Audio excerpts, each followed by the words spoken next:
Goret, si puedes apagar por favor tu micrófono. Dime, Kevin. Señor, disculpe, en la mañana no me pude conectar, es que no tenía señal de internet. Muy bien, solo se pone al día, por favor, que ya vamos avanzando en el desarrollo de las lecturas. Ah, está bien, gracias, señor. Muy bien.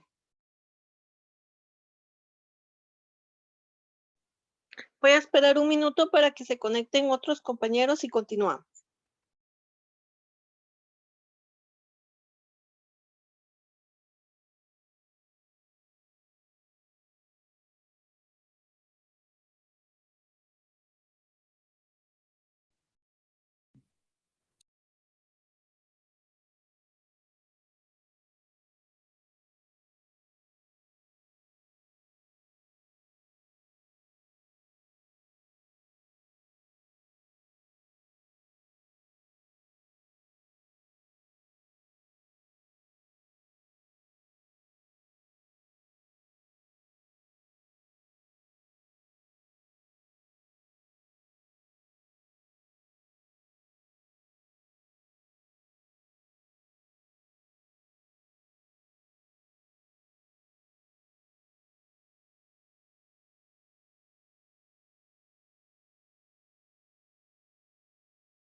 Muy bien, vamos a continuar.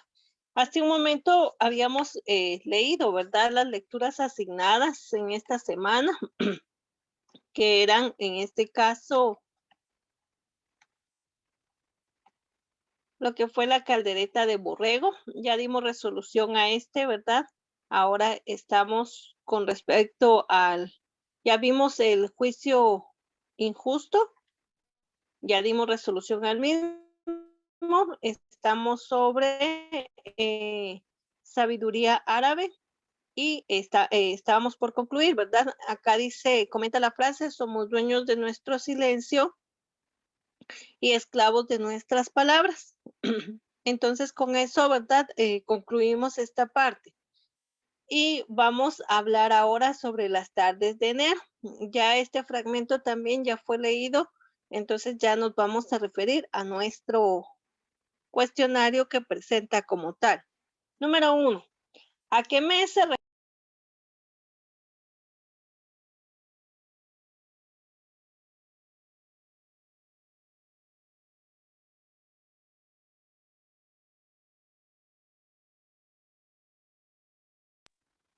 Jóvenes, ¿a qué mes se refiere el poema? De enero. Muy bien, ahí está, ¿verdad? Aquí la misma lectura nos lo indica, al mes de enero.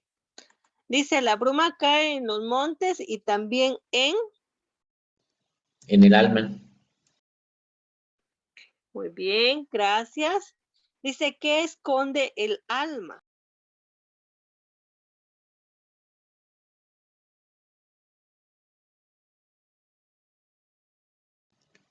El amor y los recuerdos. Muy bien, el amor. Número 4, ¿qué se ocultan en las tardes de rosas y brisas?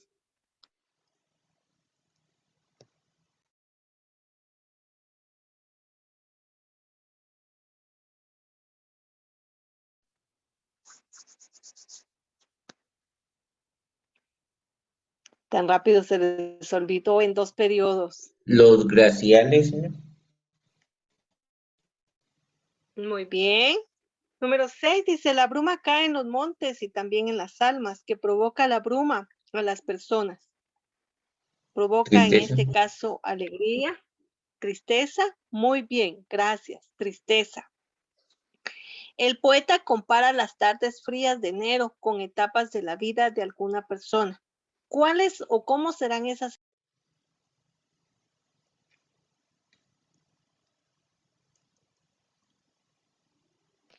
A veces tristes, a veces felices.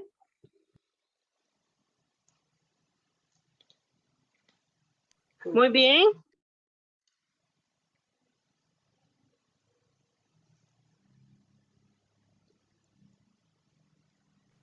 Muy bien. Tenemos la siguiente, dice, ¿con qué estación del año relacionamos el estado de la esperanza y la alegría en el alma? En la primavera. Muy bien, excelente. El poema le gustó, sino ¿por qué?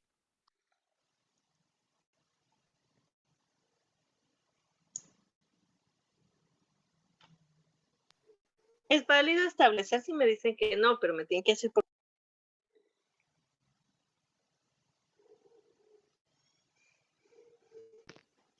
Sí, porque utiliza muchas formas de expresar cómo podemos ver la vida.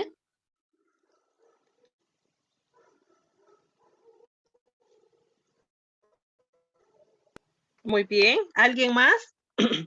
¿Qué otra situación pudiéramos dar?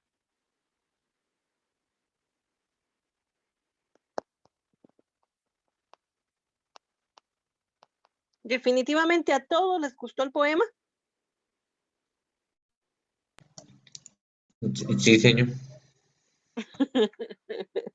Bueno, vuelvo a repetir, es válido si alguien me dice que no, al menos a mí no me gustó mucho, ¿verdad? Porque igual a veces se enfocan algunos en tristeza y realmente pues en esas partes de tristeza no me gusta ahondar en lo personal, ¿verdad?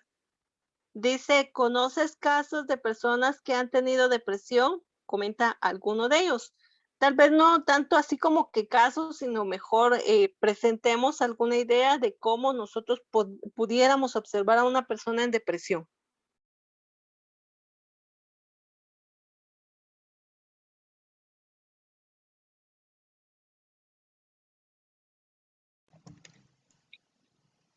¿Le Que no, contestamos señor o personal? No, en este caso general, si alguien me pudiera decir, por ejemplo, o sea, sobre cómo se puede observar esos aspectos. que no quiere convivir con los demás. Muy bien, gracias, excelente.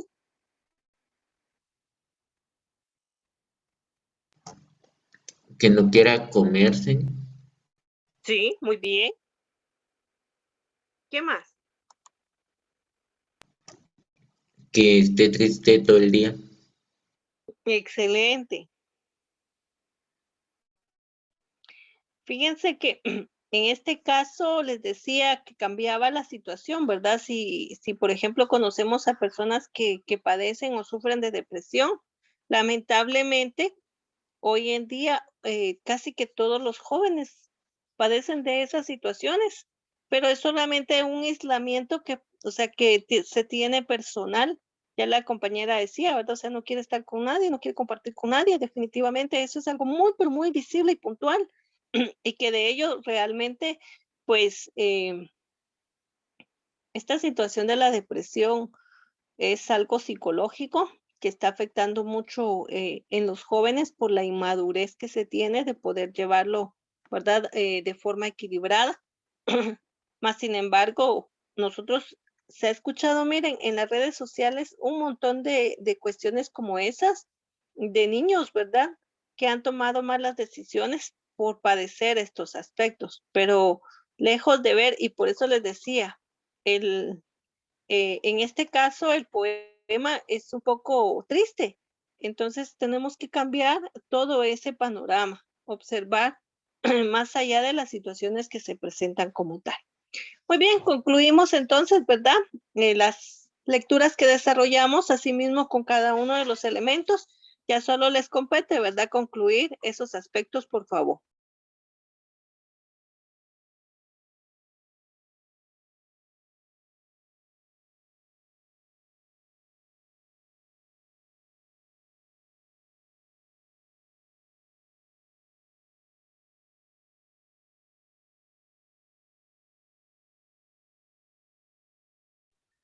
Muy bien, son muy pocas las, en este caso, las, perdón, las preguntas que van a quedar, que ustedes le den resolución de forma individual, ¿verdad? Son como 3 o 4 solamente. Pero les decía en la clase anterior, ¿verdad? Que me interesa más poder desarrollar la práctica de lectura. Tenemos entonces 365 días para ser más cultos. La idea generalizada que nos lleva es que cada día, ¿verdad? Se va a desarrollar un aspecto como tal. Recuerdo que habíamos dado inicio de algunos elementos y me parece que habíamos abordado las primeras 2 lecturas. Habíamos visto la semana 1, el día 1, que era el alfabeto. Habíamos visto el día 2, que corresponde a Ulises. Y me parece que habíamos abordado las pinturas rupestres en el día 3. Creo que hasta ahí nos habíamos quedado. Entonces ahora le voy a pedir favor a el compañero Nevin Carreto que lea la clonación. Y de la clonación, como vamos por días, pues va a leer el día completo, por favor. Nevin. Bison. Una oveja llamada Dolly mostró por primera vez al mundo la clonación en 1997. Era un clon porque compartía el mismo ADN que su madre. En otras palabras, sus células tenían el mismo material genético. Eran gemelos idénticos separados por una generación. Los científicos del Instituto Roslin en Escocia crearon a Dolly mediante un proceso llamado transferencia nuclear. Tomaron el material genético de una célula adulta que actuó como donante y lo transfirieron a un óvulo no fertilizado al que se le había extraído su propio material genético. En el caso de Dolly, la célula clonante provenía de las glándulas mamarias de una oveja, Finn Dorset. De 6 años de edad, los científicos sometieron al óvulo a una descarga eléctrica y comenzó entonces a dividirse para formar un embrión. Uno de los motivos por lo que la creación de Dolly fue tan sorprendente es que servía de prueba para la comunidad científica de que una célula es una parte concreta del cuerpo, podía ser usada para crear un organismo completo. Antes casi todos los investigadores pensaban que una célula que se hubiera especializado solo podía generar células también especializadas. O sea, una célula del corazón solo podía crear células del corazón y una hepática solo otras hepáticas. Pero Dolly nació a partir de una sola célula extraída de las glándulas marinas mamarias, Mamarias. mamarias de su madre, lo que, lo que probaba de las células especializadas podían ser completamente reprogramadas. Dolly presentaba muchas diferencias respecto a de su madre. Por ejemplo, sus telómeros eran demasiado cortos. Los telómeros son finas hebras de proteína que cubren los extremos de los cromosomas, las estructuras que contienen los genes. Pese a que nadie sabe exactamente para qué sirven, parecer que se protegen y reparan nuestras células. A medida que envejecemos, nuestros telómeros se van acortando más y más.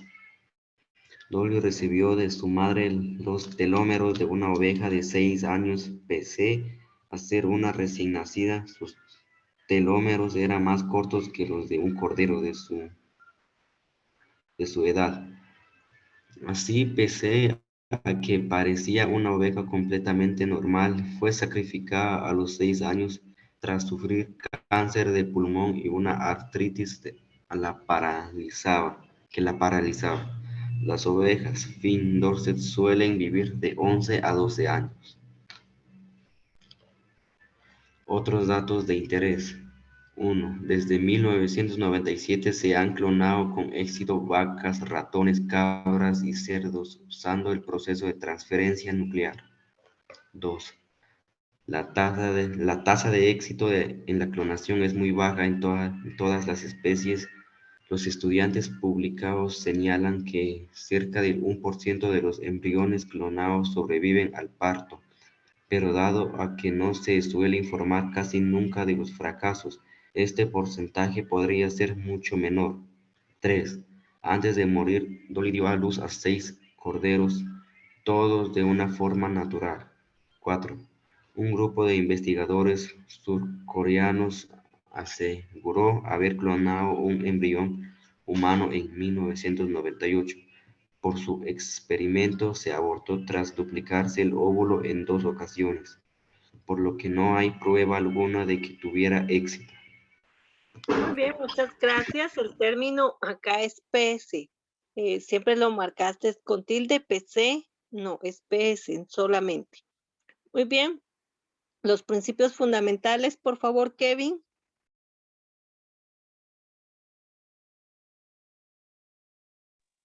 Los principios fundamentales. La música consiste en sonidos estructurados que pueden ser repetidos por imitaciones o siguiendo un esquema escrito. Se distingue del ruido porque el chirrido de una puerta al abrirse o el de unas uñas ah, arañando, no, arañando una pizarra carecen de orden y son irregulares. Las ondas sonoras que dibujan esos ruidos son complejas y no pueden ser escuchadas como tonos identificables. Estos son algunos elementos fundamentales para analizar los sonidos musicales. Tono, lo agudo o grave que resulta un sonido para el oído. El tono se mide técnicamente por la frecuencia de la onda sonora o por cuántas veces se repite esas ondas. En las músicas occidentales hay 12 tonos únicos: do sostenido o re bemol, re sostenido o mi bemol, mi, fa sostenido o sol bemol, sol sostenido o la bemol, la sostenido o si bemol. Y si los tonos conocidos en bemoles o sostenidos se denominan accidentales y son fácilmente identificables. Identificables.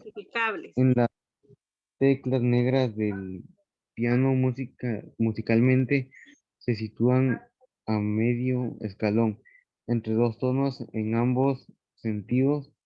Por ejemplo, re sostenido y mi bemol tiene el mismo tono. Los tonos en el contexto de una partitura musical escrita se conoce como notas. Escala, una estructura progresiva de tonos. Por ejemplo, do, re, mi, fa, sol, la, si, do, que suele servir de base para una melodía, una pieza o un fragmento de una pieza, empleada a menudo solo notas de una escala en particular. La música occidental usa fundamentalmente la escala en modo mayor y la escala en modo menor, de una forma u otra. Para la mayoría de la gente, la escala en modo mayor, debido a su particular orden de tonos, parece contar con un sonido claro, alegre y positivo, mientras que la escala en modo menor por lo general es escrita como oscura, triste y pesimista. Tonalidad, una estructura o sistema de tonos, normalmente basada en un tono de las escalas en modo mayor o menor y pensada para servir de punto de referencia o guía para una melodía. La tónica de una tonalidad es a menudo el punto de inicio y fin de una pieza escrita en esa tonalidad. En particular, de forma que si la pieza está escrita en mi mayor, el tono mi ejercerá de eje tonal de la composición. ¿Me sigo, señor? Sí, por favor. Eh, Otros datos de interés. Todos estos elementos básicos pueden anotarse en el pentagrama, que es un conjunto repetitivo de 5 líneas horizontales paralelas. A menudo eh, se divide en compases para indicar las divisiones métricas de la pieza y se marca al comienzo de cada página con una clave para indicar los puntos de referencia a la hora de identificar los tonos. 2. Cuando una composición se desvía de su tonalidad original, se produce lo que conocemos como modulación. Las tonalidades se indican en las partículas con el signo de clave al inicio de cada pentagrama. Número 3. En las diferentes culturas musicales de todo el mundo hacen que haya centenares de escalas. En la India, la música es un sitar y de otros instrumentos elige sus tonos entre una serie de 22 posibilidades. La distancia entre los escalones es en ocasiones mayor o menor, en la que la música occidental, lo que provoca que las diferencias entre tonos sean extremadamente leves y exige de los músicos un altísimo nivel de virtuosismo. Gracias. Vamos a continuar, por favor. Kelly Sack.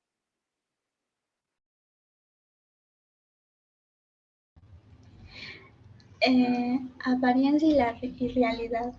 A lo largo de la historia, uno de los ejes fundamentales de la filosofía ha sido la distinción entre apariencia y la realidad. Fue un aspecto central y las reflexiones de los primeros pensadores conocidos como presocráticos porque fueron antes de Sócrates. Los presocráticos creían que la naturaleza fundamental de la realidad era completamente diferente a la forma de adoptaba entre ellos. Por ejemplo, un filósofo llamado Tales sostenía que pese a la apariencia toda la realidad se componía del fondo de agua. Heráclito creía que el mundo estaba hecho de fuego. Es más, ese filósofo afirmaba que todo estaba en constante movimiento. Otro pensador, Parménides, insistía en que nada se movía en la realidad, de forma que cualquier movimiento era solo una ilusión. Los presocráticos consideraron muy en serio la posibilidad de que toda la realidad estuviera constituida en el fondo por una sustancia más básica y sospechaban que la observación diaria y carácter de crítica solía ofrecernos una imagen engañosa del mundo. Por ello, su pensamiento no solo se considera la base filosofía, sino también precursores de la ciencia moderna. Muchos de los filósofos posteriores, entre ellos Platón, Spinoza y Leibniz, continuaron una tradición y formalización moderna alternativos de realidades, asegurando que estaba más cerca de la verdad que a través de una visión normal y marcada por el sentido común del mundo. Otros datos de interés. 1.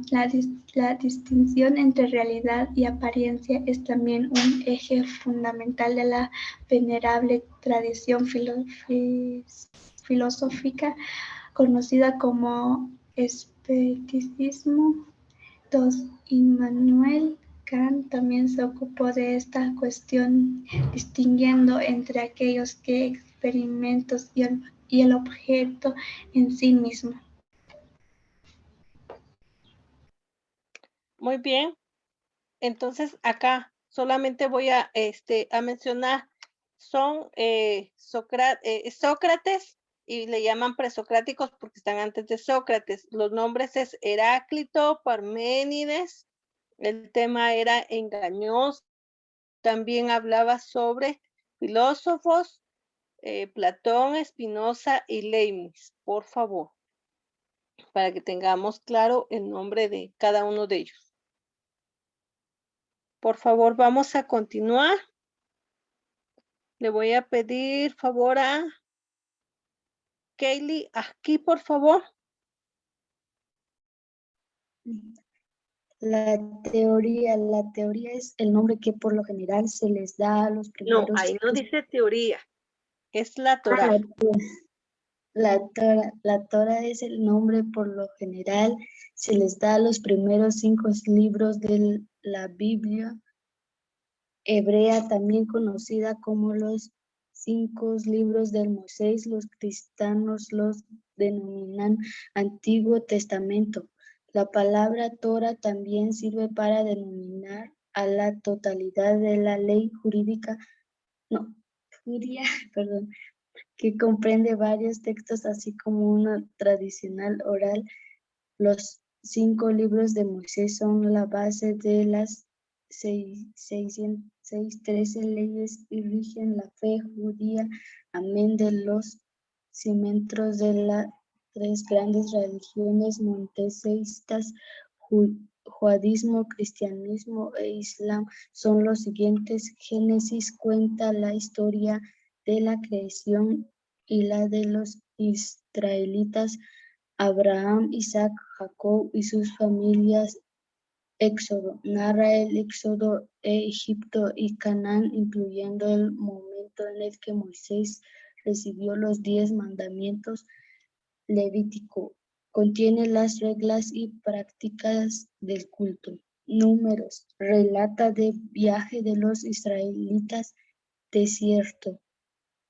Deuteronomio consiste en una serie de sermones que escribió Moisés en los momentos finales de su vida y que cuenta la historia de los israelitas y sus enseñanzas éticas.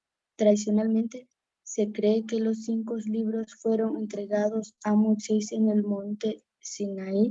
Otras teorías aseguran que el inicio de la Torá tuvo lugar allí, pero que el proceso de la revelación continuó a lo largo de la vida de Moisés. Históricamente, los arqueólogos sostienen que la Torá fue escrita en algún momento entre los siglos X y XI a.C. Los defensores de la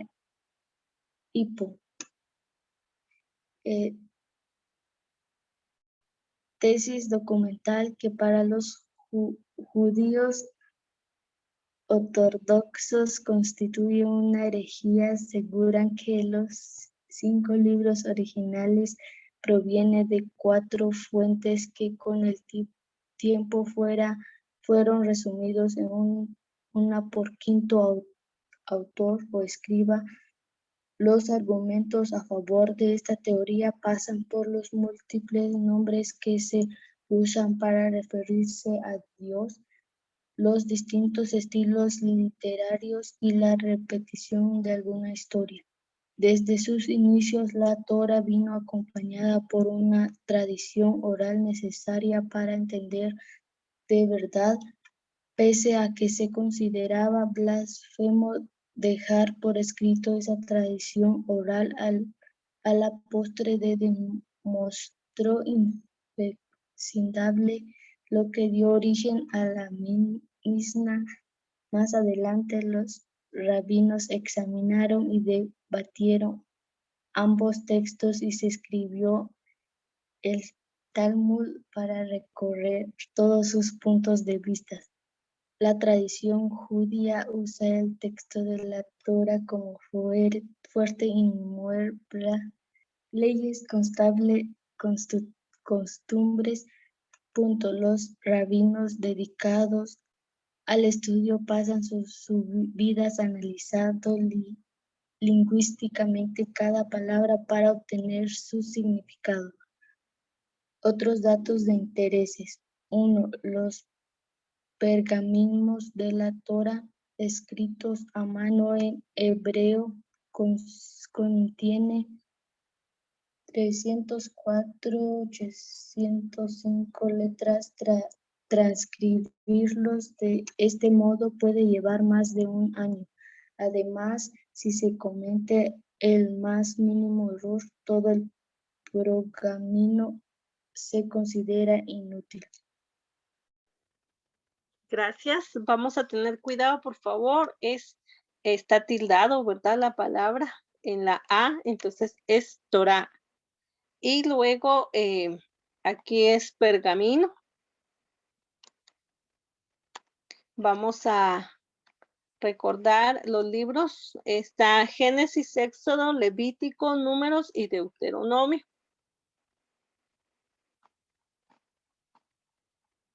El siguiente ya sería la semana 2, el Código de las Leyes. Voy a pedirle favor a Goret que lea.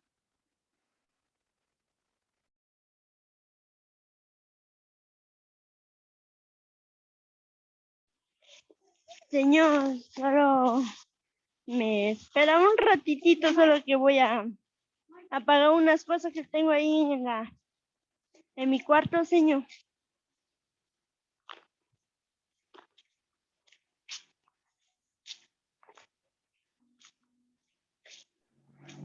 Mientras tanto, por favor, leamos Byron, por favor.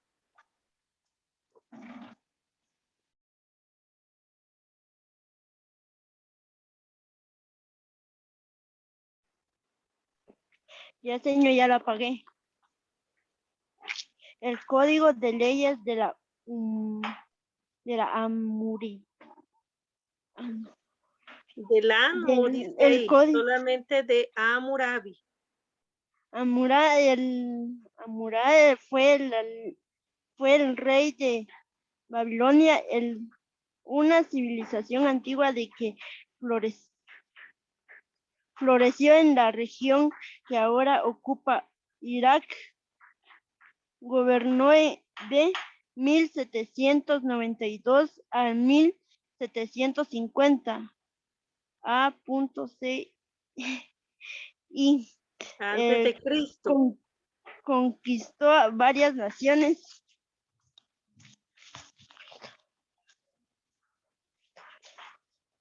rivales, pero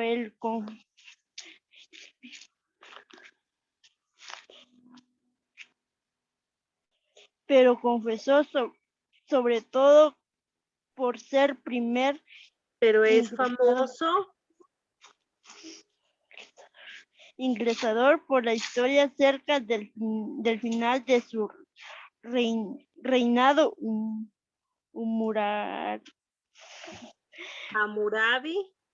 Hammurabi promulgó uno de los primeros códigos legales escritos de los que ha quedado constancia histórica. Constancia histórica del que emanaba los preceptos que debía cumplir los ciudadanos y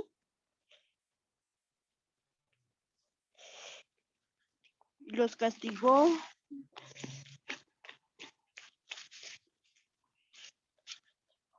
que conllevaría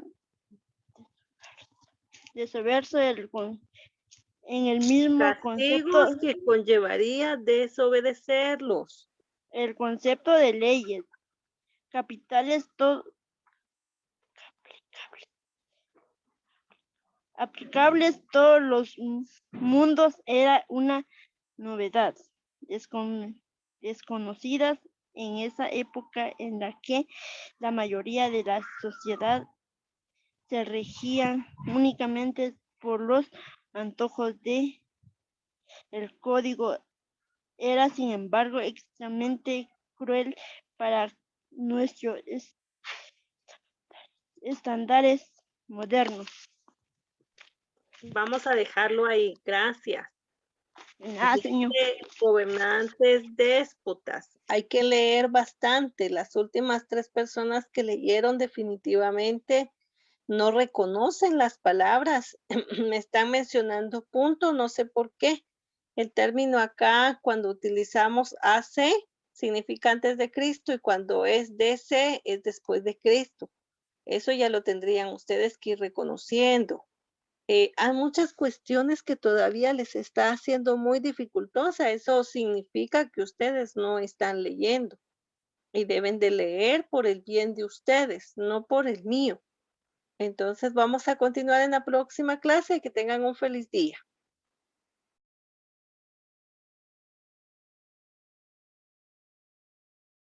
Adiós, señor.